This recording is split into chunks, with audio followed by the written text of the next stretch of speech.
நம்ம எல்லாருக்கும் பீச்னா ரொம்ப ரொம்ப பிடிக்கும். அந்த மாதிரி தாங்க பீச்சில் விளையாடுறதுக்காக ஒரு குட்டி பையன் போகிறான். அன்எக்ஸ்பெக்டடாக அவனோட செருப்பு கடலில் போயிடுது.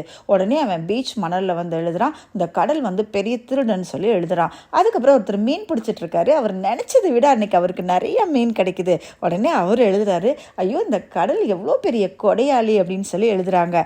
ஒரு அம்மாவும் பையனும் குளிச்சுட்டு இருக்கும்போது அந்த பையன் தவறிடுறான். அந்த அம்மா அழுதுகிட்டே எழுதுறாங்க, இத்தனை பேர் இந்த கடல் வந்து கொன்று குவிக்குதே அப்படின்னு சொல்லி எழுதுறாங்க. அடுத்து ஒரு வயதானவர் முத்து எடுக்க கடலுக்கு போகும்போது அவங்களுக்கு நிறைய முத்து கிடைக்குது. உடனே அவர் எழுதுறாரு, இந்த கடல் மட்டும் போதும், நான் வாழ்க்கை முழுசா மகிழ்ச்சியாக இருந்துருவேன்னு சொல்லி எழுதுறாரு. இப்படி எழுதுனதை ஒரு பெரிய ஆளை வந்து அடிச்சுட்டு போயிடுது. இப்படி தாங்க நம்ம லைஃப்பில் நிறைய பேர் நம்மளை பற்றி விமர்சிக்கும் போது எதையுமே இந்த கடல் மாதிரி காதில் வாங்கக்கூடாது. இந்த உலகத்தை ஒவ்வொருவரும் ஒவ்வொரு ஆஸ்பெக்டில் பார்க்குறாங்க.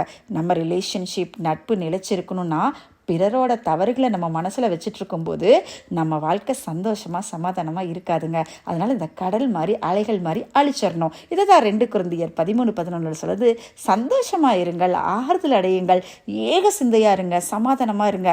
அப்படி நம்ம அடுத்தவங்க தவறை மன்னிக்கும் பொழுது அப்பொழுது அன்புக்கும் சமாதானத்துக்கும் காரணராகிய தேவன் நம்மளோடு கூட இருப்பார். நம்ம கூட யார் இருந்தால் என்ன, இல்லாட்டி என்னங்க, நம்ம அவரோட வசனத்தை கை கொண்டு நம்ம மன்னிக்கும் போது நம்ம தேவன் நம்மளோட இருப்பார். நம்ம லைஃப் வந்து ஹாப்பியாக இருக்கும். அப்போ நம்ம மனசை தூய்மையாக வைக்கணுங்க.